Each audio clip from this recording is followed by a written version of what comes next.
দেখতে পেয়েছি সরকারের ইন্ধন, আইনজীবীদের মধ্যে দেখা যাচ্ছে সরকারের ইন্ধন, এবং একটা ক্লোজ এলাই আছে সরকারের কিছু ব্যক্তিবর্গ এই বিষয়টাকে আদালতে সাবজুডিস ম্যাটার বলে পার্লামেন্টকে যেন কোনোভাবে বাধিত করা না যায়, এই জন্যই এই কৌশলটা অবলম্বন করেছে।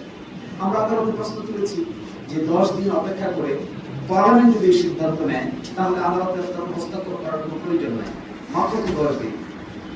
আগে যেহেতু করা হয়নি, নভেম্বর মাসে আদেশ হয়েছে, ডিসেম্বর মাস, জানুয়ারি মাস, ফেব্রুয়ারি মাস, মার্চ মাস যাচ্ছে, এতদিন যদি চ্যালেঞ্জ করার প্রয়োজন না হলো তাহলে 12 তারিখ পর্যন্ত অপেক্ষা করতে এখানে অসুবিধা থাকবে। এগুলোর আসলে কোনো সুনির্দিষ্ট উত্তর দিতে পারে নাই। এটা একটা পলিটিক্যাল কোয়েশ্চেন, ডক্ট্রিনাল পলিটিক্যাল কোয়েশ্চেন নামে একটা কোয়েশ্চেন আছে, যেগুলো হাইলি পলিটিক্যালি সেন্সিটিভ, এগুলো আদালতের বিবেচ্য বিষয় নয়। আচ্ছা বলেন, বাংলাদেশে অভ্যুত্থানকে আদালতের নিয়ম মেনে হয়েছে?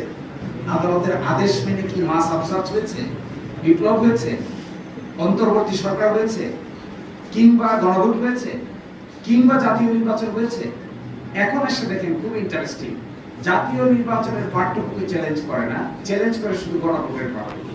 জাতীয় নির্বাচন তো একদিনই হয়েছে, পাশাপাশি ব্যালটে হয়েছে। আপনি যদি সেকশন 3 গণভোট অধ্যাদেশ সেকশন 3 কে যদি চ্যালেঞ্জ করেন, আবার জাতীয় গণপরিষদ গঠন না করতে চান, তাহলে আপনি জাতীয় নির্বাচনকে চ্যালেঞ্জ করেন না কেন?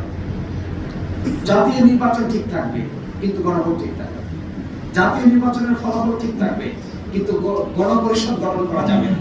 এর অর্থ যেটি বোঝা যাচ্ছে, these two repetitions are calculative and politically motivated repetitions। এগুলো কোনো না কোনো জায়গা থেকে কেউ না কেউ একটা ডিজাইনকে ইমপ্লিমেন্ট করার জন্য সুনির্দিষ্টভাবে কিছু আইনজীবীকে ম্যানেজ করে they have taken this initiative। আদালতের সামনে এগুলো উপস্থাপন করে অতীতে আদালতকে ব্যবহার করে যে সমস্ত রাজনৈতিক সমস্যার সমাধান করার চেষ্টা করা হয়েছে সবগুলো গুণায়ন হয়েছে।